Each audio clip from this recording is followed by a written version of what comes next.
Bonjour mesdames et messieurs, heureux de vous avoir nombreux devant vos postes téléviseurs, vos écrans, vos téléphones, n'importe quel support. Ozolande la biso bipai wapi ozwami na PCO Matondi et puis merci na ba bono bozo s'abonner encore de plus bozo baksama na chaîne na bino na PC bino vraiment merci. Na zali awawa ceux qui na simo que na musika Burundi mati. Dernièrement, si vous vous souvenez, j'avais reçu des gens au Bayi Kolobela, province ya Kwilu. Ils ont parlé pour la province à Kwilu et bah PC bah avantage ni le gouverneur et la province à Kwilu à Sali parce que na tout qui est pourquoi bah tu vas le kabalo la gouverneur ya Kwilu na ya PC avantage que gouverneur a tourné ba hôpitaux voilà gouverneur à Sali Buena Boy à Sali Banzela Buena Boy et bah même qui n'a tout na kende na comme on kenge vous avez ceux qui ont vu la vidéo et les qui au Kolanda yango. Mais, chose étonnante,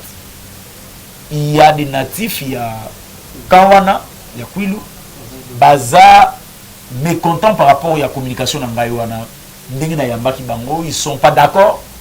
par rapport à ce qui se passe au Panzouana. L'actualité politique est belle, mais aujourd'hui, je ne suis pas seul sur ce plateau. Je suis avec Jolivan, hein? Jolivan qui est porte-parole, il y a jeunesse de Kwilu et puis je suis avec Manieka Roger, papa Manieka Roger, c'est avec lui que Tokomeka MP pour Lobila Maïmata Lini, bah surtout bazana katia dynamique, IDPS grand bandundu, bah défendaka bandundu mobimba grand bandundu, mais province d'origine n'a pas longtemps balandi communication, ils n'étaient pas d'accord, raison pour laquelle c'est avec eux que tu quel est leur regret, pourquoi c'est pénité la communication na chaîne c'est encore retardé sans plus tarder sa papa Roger. Bonjour papa Roger. Bonjour monsieur le journaliste. Papa Roger boni nzoto boni mboka. Non mboka ezanango bien kaka. Parce que l'actualité de l'air et la province na biso les autres les sous malamu te yango to ya wapona ko dénoncer biloko les autres les sous malamu te pour province et que les liboso lobi nango to lingite pour na électorat ya chef de l'état ya 2023 et comme que kuna na province président de la république asala ki eloko te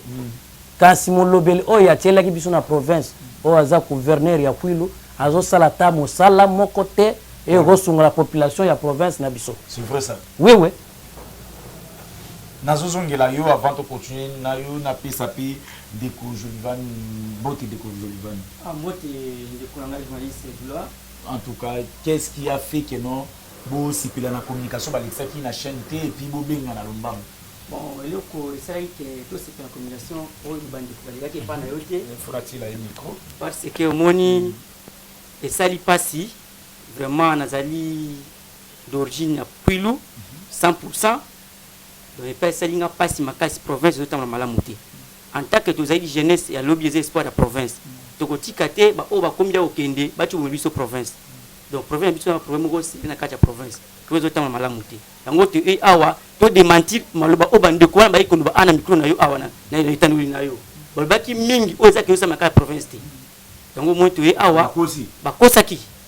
bakosa ki makasi ngoto ko demanti mais to ko linga pe obenga nga bomba ana plateau na salle émission face à face na bango bako la ki sabilo ko non o de ça na kacha province. En tout cas je crois que s'abonner pour rater le côté dans senga bato grand bandoudou nyoso tout bon s'abonner parce qu'il y aura des actions qui vont se passer, il y aura des makambo que vous amener awa pour rataka et le côté awa je suis avec papa Roger, je suis avec Jolivan, c'est avec Bango de toujours continuer pour continuer maman on a vu essayer émission d'absous. Papa Roger, est-ce que ça manière te pour nabino il y a quoi annoncer déjà échec en avance pour bino boza bato IDPS tomi le bela rango déjà bongo bozo annoncer déjà échec en avance pour lingo longolango tia on a moto gouverneur te eza bongo to monsieur les journalistes échec tomi pesa avant ndengeni biso tozana kondima que chef de l'état d'action azo mené azo kundula biloko yo batu mingi bandimaki te même bandeko na biso mosusu bayene même na union sacrée bandimaki te mais ba air ba koti kuna ba monike ezali susu bango ba bano kanisa te oh na koyebiso papa journaliste eza ebele na kobimisa ebele awa pe kutu kuna esika bazali oyoka bango moko bambonge ndenge bana ko beta kuna nazolo baboy biso na province ya Kwilu toza na difficulté ya makasi pona ba dirigeant mingi oyo basadere mingi na union sacrée bango bazomona ke comme si basadere ya union sacrée po baya ko mibomba nzoka nde biso pe tozola na lisu likolo ya lisu ezana ba misusu bazana union sacrée bazo protéger gouverneur wana kuna keno il faut zonga kuna parce que ayebi ke kuna ndeko nanga pakala na simana ya za kuna tika gouverneur rétrocession ya kate ba mikolo belé ba mwebele yembo gouvernement ya kate soit osani unani akosi bongo wazo mbongo na yembo ya pocha ba ndosale la province nani akosi monsieur le journaliste province ya Kwilu ezana ba recette belé ba péage wana mbongo ezofuta ezokende wapi ba péage au côté nini wana mena masamuna gouverneur qui peut quitter na kati ya Gaza Kinshasa azo ya chaque week-end ko retirer bambongo ya péage parce la ba faire privé abi avanda kuna vanda na Kinshasa mais utu ozala Kinshasa azalaki na Kinshasa peut-être ya ki mission de service wapi ba bengi na ba autorité po ba yeba qu'est-ce qui se passe parce que des ordres comme mingi na kati institution ya provinciale ya Kwilu kuna koyoka na ezalité atie des ordres banda comme na kati ya tête ya province ata projet moko ya malunga a initié ezate kende kuna banzela nyozo za kokufa eti ata na kati ya ville oyo azofana ya bandi ville est-ce que atena ata discours moko devant population ba mona ba action menée sur terrain ezate nga bongo kamusa ngai po yele ayebisa kinga ke no nani gouverneur atongi clinique pona ba étudiant ba neni pona ke no clinique ango eza na cité nini ba ya otokuta na plateau tolo bana ba vérité face à face vérité population ba oyoka vérité ni face à face to lingi to mona ngo eza wapi CG na biso ya IDPS aleki na hôpital général même ya grand bandu wana na territoire ya Masimanimba hôpital général sans même matériel ba matériel eza ya kala antiquité ezate morgue ezalaka te nini te wana il faut une gouvernement central ezalité ndeko na ngai ezate bato kuna bazo souffrir ba matériel ya bien ezate eza eloko moko ezate ezate eza wapi ate hôpital ya monene lokola wana soko batalisi yango na beauté nango okondi mateke morgue ko zanga ba matériel ko zanga eza biloko moko asoni wana nyoso il faut mbongo euta na gouvernement central eza makambo ya soni tozala te lokola baninga o balekaki bandeko na biso ya FCC ya fois passé mbongo ezokende ba posi ya bato au lieu de gérer province na recette au province azokotsa o meka osala ba action pour que province ekende liboso to lingi lisusu buso ba wana te to lendi cette fois-ci IDPS mbongo ekota mbongo tanga na ko pante mono po bato déjà abalo barato yebi ke bato balo bandu ezana ngona richesse bozani na diamant ni na eloko nini mbongo nini ekotela ye mbongo ngazweli wa messieurs les journalistes ba recette mbongo ekotela côté nini messieurs les journalistes tout ça qu'on a ba déjà bato bafuta ba impôt efuta maka na nini yo ngomona wapi ke lokola na province na biso na ville ya Bandundu un maire de la ville azo percevoir mbongo na kati ya ndako na ye non pas na bureau ya l'état ola kende ko tala ta mairie yango kende na kati ya Bandundu ville o tala mairie yango ndenge na état ezaleli mais sika bureau ya maire de la ville azo vanda na kati ya ville au gouverneur azali ba infrastructure salité omona ke bazo sala ta eloko moko te bako se servir ba mbongo na bango batia na ba poche et comme marché le sous bongo te biso na 2023 tozana besoin ya gagner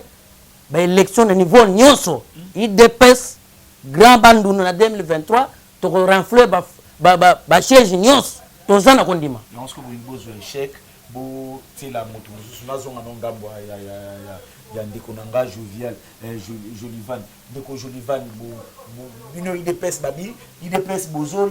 la bozande na bozana makamba victimisation donc bino so boko kamakambo te ke bosali mabe ali bozu bolati mutu yonsko na bandu na loka momoni ke no ma obligé c'est baby pour perdre nyonso ali bolongolango bolati sa gouverneur abal bon ndeko joye c'est ça pour na bongo te bio tozana tate ke no IDPS tozani au moins bakso chez états unis biso tout ba mingi te to sali tournoi oyo ya réunion parti na katia espace Gabandundu to koti kenge mai ndombe ko ya kwamendo ko na kenge na Kwilu CG Kabuya akomi atamboli amoni condition oya tamboli na kati ya Kwilu ko banda Kikwiti Bulungu a souffrir Kikwiti Idiofa a souffrir monga abandu nouville a souffrir makasi ngakundi ya kolobate to nangote ibandu bazaki na biso belé na kati ya dimension ta biso ba peut-être que j'ai mani ba nyoko menzela wana tibo to de mantinani to ko sapo zani bandu to no lelo auto kitbandu nayo nzeza kana ko sa 2 heures to sana ngo 10 heures du temps bon ngaba menga na jeep na éviter ce qui jeep on a complété jeep OK jeep ndengeni pour le to za abo so timi le 6 heures pour ko bandu nouville puis mo ko ma le beta ba 19h21 et ça route qui a 325 km beaucoup ça non gouvernement central qui n'a pas résolution ba recette à province qui n'a ka wapi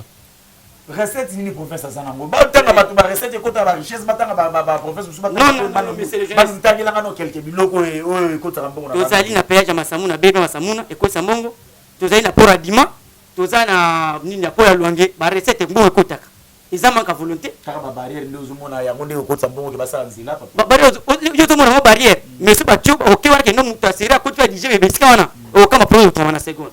et ça seul nazo marché moté to awate pour ngolo non to za contre mututé to de sini souffrir na ngo souffrir bono wa makasi to se platé province à tout près ya capitale nyoma le ko ba za so ki wapi et ça ça nité et ça ils ont fait ça so une mission mususu oyo et c'est j'ai makaki to kena ba camarade ba kenaki élimination appartient niveau province ba komi ko seka biso bo bisa to temi la province oh bo ça bo province niveau oh ils ont fait ça so to fini mututé on dit pas que non mutali bon c'est ça que non tous un bon dirigeant pour tout aider chef de l'état to boyi que non individu va pouvoir profiter na simaya l'union sacrée mais on va problème bien comme chef à président de la république na ça tu vois ba jeunesse ba lobby clair ba lobby biso oyo bozo ça oyo ezo ko futi bino 2023 tesi bango biso pe to la té tozo aider chef de l'état azolo bon Dieu to tia pour par-ci par là to aider chef de l'état ngo to a to de c'est ma besoin na kata province ba ba leki n'était lequel awa baza partout balingi ko zambo ma pesa mo alima mo na poche et on n'importe quoi comprendre ngana a to wole awa to zimo mututé ndati to fiya mututé to de ma besoin na kata province yo ngana ndaku na yo moko ozali na studio za yo yo ko kufa ko sepele ko wana bozo mona pe ba province abaninga msunenge zo et évoluer na ko imba ko parti ba province évoluer kitoko kaka ya biso zo akasima ngo to lobi to boy ba mauvais dirigeant kata province to sengi na chef de l'état na VP Marcelo to lingi mtota makamwa sécurité à province ay ba bien que to boy ba faux dirigeant kati ba zo de chef de l'état on to lobi to lingi Kwilu to na mois d'août puis il faut changer avant to comme 2022 to déjà malamu to moni chaime kota ki na c'est professeur la skekoti to pesa ngo chance na maître Donald Silani on est là dans le président c'est professeur to pe no chance mais to mo donc il faut changer mais province na bino pe to ke dépaille to zonge paille papa Roger bato ya minene babimaka na mboko oyo bazalaka na bagouvernement bagéra basala banini oyo qu'est-ce qui fait que province yango bokontinue kaka kolela eza nini mais chez les journalistes nakopesa na réponse wana mokuse na kati ya province na biso tokotisi na bainfiltré ebele na ndenge nini nazo biso bainfiltré ebele mosusu akoyawa o ngai nazo représente grand bandundu wana mabe ukabola tribal nazo kabola te nazo loba nde vérité soki kiti na sebo ko mamba nazo mona penza eza réalité pourquoi parce que zana bato ba mipesa kuna kenga na za autorité morale ya par exemple ya Kwilu na Idiofa aza d'origine d'Idiofa te soki kuna na kati yo mona kuna tata mwasi ne nani noko na ye nani banité ça congolais ça ne dérange pas oza congolais chaque congolais a na coin ya botama identité na yebani non toza biso nyonso ba congolais mais chaque mout azana espace na ye o ya botamelaki to boite to linko kabola te to linko zaraini mais ba konjina biso ya kala wana ba kotaki wana ba banoti mbongo na ba pose ba kanisa ke changement na mbongo na biso o yate changement si déjà ekota kala dès l'alternance changement de ekota ki jour wana soki boyebaki te papa journaliste et puis okende ba dirigeant mingo ba dirigeant na kati ya province na nga ya Kwilu okomona na ba mandataire public bango nyos bazali Kinshasa wa bazali Kinshasa kuna batika mwa petit na ye moko boye ajira ba faire courante est-ce que ça la kanam papa tika so okende ba mondo wana weekend wap yo bati on dimaki engagement ya kosala la province sikoyo olonge province oya kovanda Kinshasa orulaka nono bapesa rapport na téléphone ezalaka te papa journaliste na minute kaka na minute oyo benga téléphone kende banda ko benga na kende kaka na bato ya ici ba DG nyonso bonoma bino na ici ministre Moyindo Nzangi azoka ngai ba DG wana nyonso nazo dénoncer baza na kata Kinshasa basalaka nini oyo fala bazala kuna pona kosala na kolandela makambo baza te bango baza pona kobetaka bamati po azala maintenir mais bamati wana kosimba lisusu te bato wana nyonso ya kala yanga ya kuilo oyo baza bamandataire public wana il faut bakende changement ezokota mais mon teke qui pas pouvoir on peut la million de pestam sous ces ça la soni bolba que soki boye beaucoup changer makambo mais tout le monde a ti na province beaucoup papa journaliste c'est que IDPS beaucoup papa journaliste bakendaka eloko nyonso malembe nazoyebisa yo na émission tozosala après quelques jours tozosala enquête mo IGF il faut akita na province ya Kwilu asala musala na ye na province ya Kwilu oui voilà pour nous qui la gouverneur peut-être il faut audit mo ke salama audit il faut sala na cadre ya province na ya Kwilu po sérieux ezate toyeba bambongo wana ndenge kena na ba poste yoka ebele ya kobima lelo nazana ba réserve ebele même mbala ya sima tozala en confrontation na bandeko na wana esika na konyata penza makasi penza na lokolo na yawa nani ana sima na bino biso na sima na bito mais biso toza ko telema po na province nani ana sima na bino ngana zo bundela province na nganga moko muto asima no te siti muto azala sima na nga azate naza combattant na kotela ka combattant oui est-ce que na tuna pino bozala pe belé na côté na bato IDPS toza ebele mais yo mona kite papa journaliste tala kaka ndenge 16 ya sala ki tourner yo mona kite ba plein biloko wana ba image wana mona ke ezalaki ni ezalaki batu te biso na kati ya dynamique grave ndundu tokotika la lisusu sima te tozo mais non totika makambo wana ya biloko ba fail tout ça awa tozo na politique eza tozo tala mboka nani ya lingo kama mboka longo bani tolinga te ko parce que ozanga tribalisme tout comme ça non monsieur le président de la République aza mwana ya mboka na biso congolais toko soutenir l'action nyonso ya chef de l'état pour mboka kende liboso mais nabi soko ko poussa moi muke ndeko au lieu bango balikaki na télévision parce que baba que non gouvernement osala makambo malamu mais bino l'état musumuli na télévision est-ce que pourquoi pas atabaki démarche okuta na bango pe boyebisa bango que non likambo osala biso c'était na ngote au lieu bolikaka na télévision bon balikaki na TV mon façon ko na TV eza façon moko bayaki net balingi jusqu'à acquiser pouvoir na biso o eza ya pouvoir IDPS ko ba que no projet malamu te bazo souffrir pour mettre échec na biso IDPS na Kwilu alors to joindre déjà président ko démentir bango il va le bien les kamisi biso ko no Kwilu eza kitoko mais en personne mais je suis solo vraiment mais respect na secrétaire général IDPS aka 40 au gisa buya o to be lisa mkonja mboka mais bango balobaki atamboli partout c'est déjà atamboli partout oui atamboli aussi après c'est Kabuya tamboli partout et ça na pese mbote na oui ça ça qui atalaki yaki oka passe bana Kwilu atamu to tamboli partout comme Bulungu Idiofa basimanima bakingi tima nouvelle c'est amoni niveau ni oyo okisaba amoni niveau ni onzele zali et ça na passe na mwana soni amoni niveau des zali yango mo que non alobaki ne peut clair to ça il faut pour aider bana mboka akumisa golela bana Kwilu mboka nani la chef de l'état donc c'est Kabuya mona ki makambo bino bo dénoncer oui ça m'a qui va souffrir en nzela des alliés amoni nzela de fracture exacte na Kwilu to souffrir et mo kutanyoka mi tuzo kama nzela yango mo que non et to mo isuke non après qu'on est cassé j'ai amoni position nzela za kufa to be individu mo na plateau no awa ko le baké Kwilu za kitoko donc to mo ko ba sama ndoki si regarde ces gens va taper to Kwilu te comment un natif à Kwilu oui c'est discret Jolivan base à la pour toi Kwilu te mais comment un natif à Kwilu moi oza mona Kwilu oza pe originaire à Kwilu de père et mère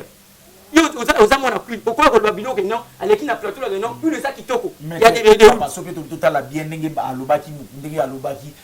banda ba gouverneur bazala gouverneur motatika quand même ko sala mo ba action lokola ye bon nae quand même non le procès gouverneur nini asali déjà makambo lokwa ndenge gouverneur sikoyo azali non mais c'est journaliste ngani naza awa na polémique te comprendre baba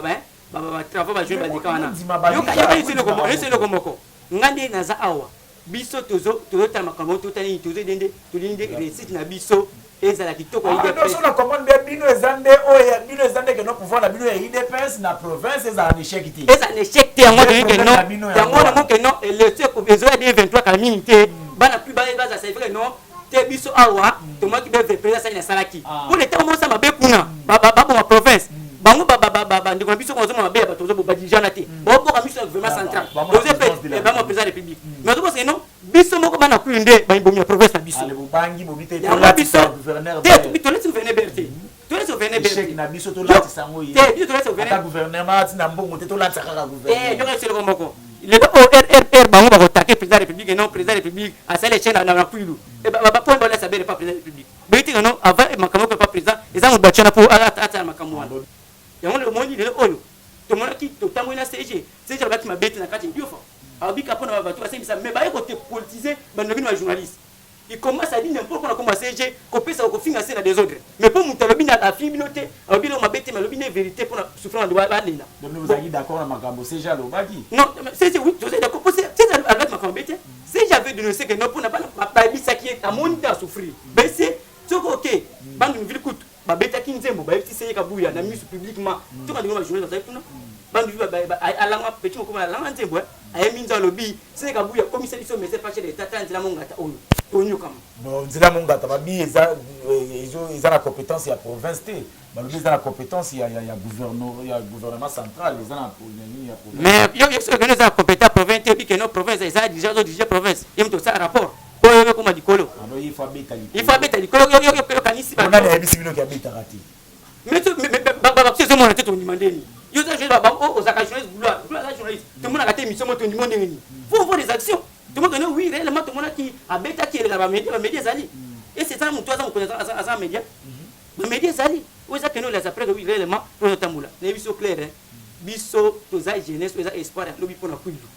to limiter professeur etiana na temps biso to kuta province lobby to mona mo pena ba kunjango to otimulango to kuta point ngo za niveau bien et to zo acteur province to pe niveau zali to zo des chez l'état na biso oza félix to sketch maza mwana boka to boyi polémique to linte polémique tout ça bande ko baleka ki awa na lingi zilanga rendez-vous na bango baya baleka bakutana nga boyi fara to confronter na bango baya ba image na bango oza que non o lui que non banzele za kitoko na kuilu les gens vivent bien na kozoto kitano tourner na kata kuilu na yo to ta na kuilu to ma population tout ndala ngutu na tuna ke nani akomemangano na kuilu wana na tambola na kuilu papa Roger Tozomona vous parlez avec trop de soucis trop d'énergie raison pendant la simezani pour bien batailler des personnes bon quand mususu lobby papa azo préparer l'électorat en 2023 pour ma député toi mi m'appelle gouverneur ya Kwilu ali abandi ko lukela ba gouverneur problème sikoyo pour que non lobby tango yé faire postuler bana nini bana ils ont intérêt politique na simate ben intérêt politique mon côté na simanaza na ngom papa journaliste ne gouverneur ya Kwilu asande kona ngai na ko boye pona nini mais ere azo sala musala malamu te sikona ko apprendre ko betre maboko ndenge nini parce que il faut tout ça que ba dirigeant moko compétent un gouverneur faut la manager il faut bunde la province na ye aye ba ko difficulté ezali na difficulté wana nina ko sala na mwa moke na zana ngona 100 francs na zozo ngona libe na kada province na ngai na me ko sala mai oboy makambu ya santé biloko na ba tozana biba hôpital ya bien te na kati ya Kwilu ezali te ba morgue ezate ba matériel ya hôpital ya Malunga ezate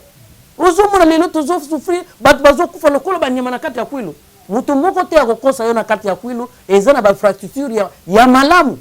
oye bat bagomona ke nzela kitoka keti tuto talaka ka sala même ka turke poko manga tactique kwiti yango okoma na ville ya Kikwiti okomona ke tuba mabulu banzela tandis que oke bande kona biso ya ba Kongo kuna omona nzela donc ata difficulté ezalaka te liboso tozana besoin ya bato wana lisu te tozana besoin ya mutu azana vision ya province ou azana souci ya province. En tout cas Mambo vraiment et je crois que non il comme sérieux ils ont comme vraiment sérieux je crois que non ngai soki bobengi ngati bana batakwili bandu soki bino bobengi ngati soki je viens la même ngati soki na même ngati je viendrai ngamo na ba propre frère na ngai na ya pona palper parce que na komi peut troubler na mona ba obaye itundala so itundala so sala tala musala tala ba batali singa makambo ba pesika na ba image batambu singa basenga na nini oyo koto oyo papa na baye ote bwena parce que on a remis troublé na zoye baté qu'est-ce que nasala sikoyo yo qu'est-ce que vous demandez bozo senga na président de la République bozo senga na ba députés provinciaux bozo senga na population to bino bozo senga nini souci na bino ezani souci na biso eza awa to sengi na président ya République ile mtu aza garage ya nation commandant suprême to sengi pa na ye aibake eta to yebi ka kuta kimboka na niveau moko ezaki vraiment par terre mais to remercier makasi na komi combatisa ngo komi yo sur 100 au mboka ezaki to kona na 85% oya ko boya ngo ozango tema kindoki finga yo mabe na télévision to ngolo ba makambo kemboke comme na 80% oui ba to comment non yo ka fait le moko yo ko batika no kuma moni congolais vous comprenez le to bati et le autre là il a pris na kacha mboka ti justice comme indépendant ou bien on bien justice et comme indépendant ou bien que non que bana comment tant caso fele yo ni ko ni no mboma no ni ka oliaka ils ont pas olia qu'est-ce pour olia justice comme indépendant exactement justice comme indépendant nani yo Jacques dans la prison. Mais voilà qu'on a bon on est pas ça polémique à monter. Mais moi je demande c'est vrai vrai aux kachimboka. Et peut-être pas on le gagner on va attaquer boté kuna na zanga kuna ti. Wa kuna yepe ba kombo tout temps ti. Na sio de justice c'est comme indépendant. Justice d'abord ne peut pas être indépendant. Na wapi na. Mais si on dit RDC plus na kacha plus na kacha ya RDC. Bien bino kuna pe. Biso ko les ofélés. Le gratuité comment félé. Gratuité. Oui, quand je comme on va en classe ofélé. Omoni makambo bakano sur 100 ozaki na kacha mboka kokufa to moins 85% comme comment marcher nous avons été que nous pour nazali naza ko le monter je suis depuis là ça peut être pour la possibilité quand ko été to sur le fota bola muto sala là te chaque jour de ça mabia mutu on ne sait pas de biso j'ai ça ku boka mi sur te bola la te avec na histoire à coup de lobby ils ont biso jeunesse oyo muta ko c'est bioté muta ma plébinoté on ne donne pas l'argent que nous avons bongo au ya ko lobby lo na TV pour le no zo tambula on appelle ça mouké na pesimboté l'autorité morale la biso agrandundu la femme formalisée moitié oh le loi régné biso tout espace dans agrandundu puis comment il a biso ini oh azali ko que non mais milo il dépête en plaire na kacha kwilu et peut dominer kacha agrandundu grâce à cette dame mais tout le monde que non ba donomi so mbaya et biso casser mer côté mais la mais ko raté Papa Roger, yo zo bangisa ngami na zo mono ndiro za ba ambition ko za député na mupanzi wana. Mais naza congolais. Elongi na yo na makambo na yo naza congolais. Moi ça droit ya congolais boko pekisa nga yango te. Naza congolais ba ambition ya mutu eza mutu na mutu azana ba ambition na ye. Toza na politique. Toza na politique. Ako il dépasse beaucoup na pouvoir bozuma pe. Toza na politique. Kaka pouvoir nyoso boboto. Na lobby pour ndeko na nga journaliste toza na politique. Ba ambition na nga yo ko kanga ngote. Mutu na mutu azana ba ambition na ye. Eloko na kosenga chef de l'état atia miss na kati ya province ya Kwilu. Province ya Kwilu eza kokufa. Et puis na kosenga ministre na biso Aselo. A mekate kotala batona er bazoya ba bobuzoba na bango pour permettre bango. Pona koya ko loba ke no bo gouverneur wana vana wana parce que non. Soki azosala bien te. A komi na suka nini? Donc biso bolingi province na biso e komati na sel lago. Oh to mona ki déjà eleki ebele. Siko toza na besoin province mata. To kuma lokola baninga. To sa musika. Yango na biso na kati ya dynamique ya grand bandundu. To lobby to kozonga le sous-ciment te. Tozo remercier le CG Kabuya ninga salaki tourner na yewana amoni ba difficulté ya trouver na kati ya terrain. On a apporté ni na province. Hein? On a apporté ni. Yes. Ils allaient avoir un avantage il dépêche pour mais la population ya grand bandundu sepeli na passage ya CG. Ba moni ke oui, CG azala bolinga kati ya province pe ya Kwilu. Yango na tamula na kati ya grand Kwilu. Amoni les grands bandes n'espace wana nyos atamuli amoni ba difficulté nyoso et puis akomisi pe maloba bandeko pe balele balobi CG ndenge komi tala biso ndenge tozo vivre omo biloko na bien te RCG akomi na kade ya territoire ya Masmanimba difficulté ezalaki wana na koloba ngo na presse awa mais résolve ki yango mais oui c'est déjà résolve mais ba tiro le belango te non c'est pas qui ba lobela te non to sana pe akenda ko sala campagne te akenda ko sala campagne te akenda ki po parti vana na kati ya grand band baloba ke parti kuna na grand band nezate tandis que zalaki lukuta to komi na terrain umuni bino mo na bilili lelo eza samat to komi na suka ya émission papa papa Roger nini okolobela population ya Kwilu au selon yo ozomona ke bazo konfi na misère bazo souffrir nini okoyebisa population wana soki baolanda na minute. Ok, na pesi bandeko na ngai ya province ya Kwilu bazala kimia mais toko continuer toujours ko dénoncer ma ben nyonso ko bana koleka kat na province ya Kwilu bavanda chef de l'état ayoki maloba na bango ekotiye sikoyo tozokende na baction biso pe toza toujours unis dans les grands bandundu et ni na province ya Kwilu tozala bomoko pour que province na biso ekende liboso bato sikoyo bayaki koloba makambo ya malamu na banini keno kuna population za kinya za nzala te azo souffrir to yebisa bango bandeko na biso wana na sengi na bango nde bazala sérieux soki bazwaki mwa bakanyaka na baposi na bango ngai na yawo na émission eza na mutatini ngate na ye na souci ya province na ngai pour apporter un plus na cadre de la province na ngai yango na tozo continuer kosala baction wana pour que province ekene liboso lelo toza ba jeune et lobby bano bazobotama bazoya sor na bango ekozala nini soki totiki libulu wana kali soki ekitaka kaka en tout cas sor na bango kozala nini koyebisa population oyo bazolanda yo na grand bandundu mobimba oyo bazovivre na pasi selon bino ndenge bozomona bazovivre na pasi makambo bozomarché te soki baolanda yo na minute okoyebisa bango. Bon, nakoloba prisma na bandeko na nga Kwilu tozala ini toza bomoko mutu akoki kointime bino te mutu akokosa bino te koye na bino biso en tant que ba jeune leader ba jeune bazo aider chef d'état na baction na ye tokaki on peut komisi message ekomi yango ne losa bino bozala kimia ba obaleka ki aleta loke awa ba ke komisa ke kuna pasi ezate ba bochouer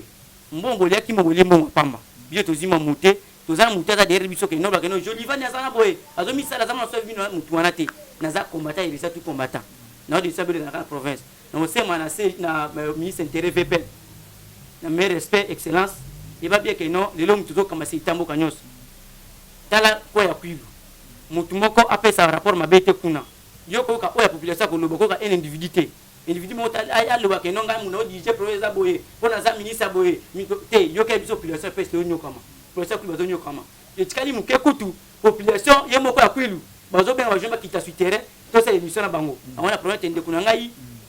gloire merci mingi ando ya minga a vraiment za pa mula yo bana Kwilu za ini total bana bana mazo ba vital mazo kosa mais vérité za obiso binisi pona souffrance na mino ba yo kiango ndeko kuna ngai c'est pas non de rejoindre gloire vraiment comme ça biso message biso partout na qui des droits bana mo partout awa déjà belé abino déjà bazali ba kamba bazaba abonné awa je crois que non ba kolanda message na bino ekokuma papa lilobana ya suka par rapport ngana ko senga na bandeko na ngai ya Kwilu ba s'abonner belé na kati ya chaîne oyo balanda ngo nyonso bana ba Facebook na nyonso bayebake province ya Kwilu ba kosa biso te ndenge ezotambola malade ezakuna organiser biso tozokita na baterrain wana bamona mokonzi chef de l'état amoni makambo nyonso ezoleka na Kwilu bazala toujours ini nakosenga na merci papa journaliste na musala malamu ozosala tokosenga pe na bandeko nyonso wana baya kokosa vérité nde bango moko bayebi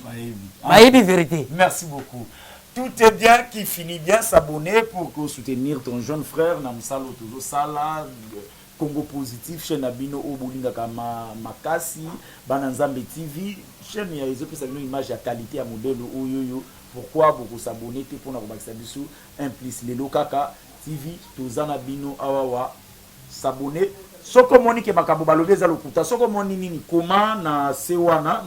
na commentaire soko kuma na commentaire te mon numéro yango wana eza mopanzi na pesa peut-être ba obo arriver comme on a déjà plus 243 81 21 921 76 plus 243 81 bato mususu batia plus 243 to badika 081 21 921 76 mon numéro yangwane ikomami na bas de l'écran au bengi ozwanga moko ezapi numéro WhatsApp to kosolola na pesi merci na Arnaud Anzolo tutambola kinaye tozala kinaye to kutani prochainement pour aujourd'hui Gamba Nundu poser la débat après débat to kita kuna na terrain pour que non qu'est-ce qui se passe, tu palper du doigt, ou du sommet, vérité pour totaler sa population. Merci. Bye.